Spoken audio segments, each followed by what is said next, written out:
All right, today we're diving into something, well, it's fascinating, but also kind of terrifying.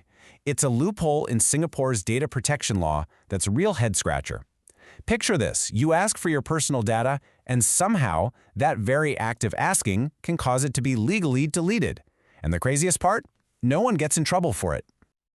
Yeah, seriously, think about that for a second. Let's say you ask a building manager for CCTV footage of something that happened to you, but while they're, processing your request, that footage just gets automatically wiped. And the kicker? The official ruling comes back saying, hey, no rules were broken here. So how on earth is that even possible? Let's unpack this. Okay, so to really get our heads around this loophole, we've got to start with the basics, and that's your fundamental right to get access to your own data. This right here is the foundation of everything. It's under Singapore's Personal Data Protection Act, or PDPA. It basically gives you the power to go to any organization and say, hey, show me the data you have on me. It's your data, after all, and this law is supposed to guarantee you can see it. Seems pretty straightforward, right? Well, to make sure that right is protected, the law sets up this, you could think of it like a powerful three-layered shield. And this shield is supposed to spring into action the very second you ask for your data. Now, this is absolutely crucial. These three layers of protection, they're not just separate ideas. They're designed to work together as one seamless system. The whole point is to lock down and preserve your data from the very instant you ask for it. So, let's break down each of these layers one by one. Okay, layer 1. Think of this as the first responder.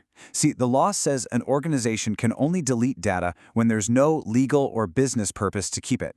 But guess what? The moment you ask for your data, bam, a new legal purpose is instantly created, your request. So any routine deletion, like CCTV footage that gets wiped every 7 days, that has to stop immediately. Next up, layer 2. This one's all about being proactive. It's not just about hitting pause on deletion, it's about actively protecting the data. The organization has to take what the law calls reasonable security arrangements to make sure the data doesn't get accidentally lost or destroyed while they're figuring out your request. Maybe they export the video file or flag an entry in a database, something to keep it safe. And then there's layer 3, the final failsafe. This is the last line of defense. If, after all that, an organization officially refuses your request, this rule kicks in. It says they must hold on to a copy of that data for at least 30 more days. This gives you time to appeal, to challenge their decision. It's a great backup plan, right? But here's the big question. What happens if the data is already gone before this failsafe even gets a chance to activate? So you've got this awesome three-layered shield. Where's the problem? Well, the crack in the shield, it all comes down to timing. It's a gap that exists before a refusal is ever issued. We'll call it the pre-refusal gap. See, here's the thing. The way the law is written, all three layers are supposed to fire up the second you make your request. But what's happening in practice is different. It seems like the regulators are often just looking at layer 3. They're just asking one question. Was there a formal refusal? And if the answer is no, they often don't even check if those first two critical duties, to stop deleting and to actively protect the data, were ever followed in the first place. Let me walk you through how this plays out. So on day 1, you make your request. Boom. Layers 1 and 2 should be active. The data should be safe. But what if the organization just doesn't do anything? So maybe on day 15, while your request is still in progress, the data gets automatically deleted. Then on day 20, they finally send you a letter saying, sorry, we refuse your request. But it's too late. The data is already gone. That layer 3 failsafe, it's completely worthless at that point.